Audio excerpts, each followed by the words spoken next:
Les pouvoirs conférés au Sénat bénin. Renforcer la démocratie. À l'instar du bon sens à l'échelle de l'univers, la démocratie est la chose la mieux partagée et à laquelle aspirent toutes les nations au monde. Elle a favorisé le bon vivre et le vivre ensemble en Afrique après quelques amères expériences de dictature observées au lendemain des indépendances dans les années 60.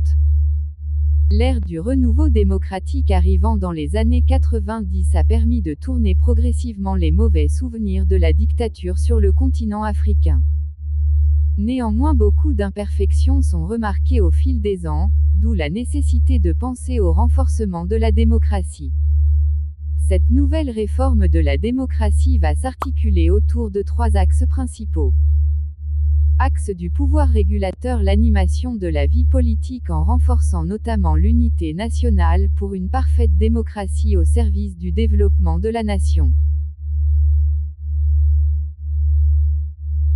Axe du pouvoir judiciaire, en veillant au respect des lois de la République dans l'application stricte des textes liés à la stabilité politique du pays, au respect des droits humains, à la paix et surtout à la continuité de l'État.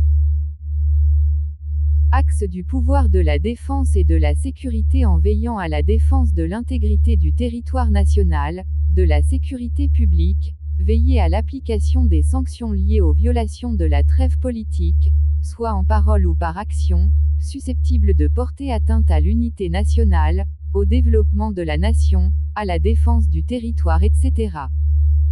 Toute personne qui serait auteur d'un tel acte pourrait être suspendue ou voir retirer ses droits politiques et civiques par le Sénat. À titre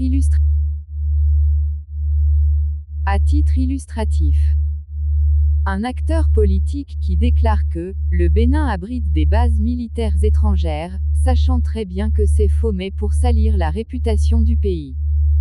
Ou qui appelle les populations de différentes régions à se battre les unes contre les autres. Un autre encore qui appelle un pays étranger à envahir, annexer le Bénin, peut être sanctionné par le Sénat. En définitive, le Sénat, jouissant d'une bonne autonomie et d'une parfaite indépendance vis-à-vis du pouvoir présidentiel, aura à encadrer les administrations judiciaires nationales et décentralisées de veiller au respect des textes et lois de la République par tout type de citoyens dans l'égalité et l'équité.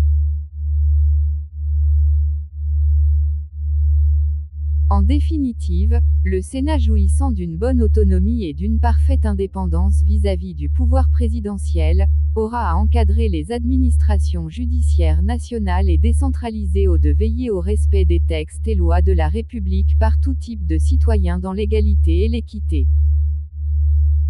Le Sénat, dans une parfaite indépendance vis-à-vis du pouvoir exécutif mais ayant l'obligation de se soumettre aux textes et lois de la République, aura pour rôle d'assurer la défense de l'intégrité territoriale et la sécurité nationale, pourra intervenir pour faire régner la force la loi dans la République en cas de violation grave par les citoyens et en cas de faute grave. Une fois ces 3 axes réunis et mis véritablement en exécution, la démocratie retrouvera ses lettres de noblesse. #TeamAceRom. Roméo Aïsegbe.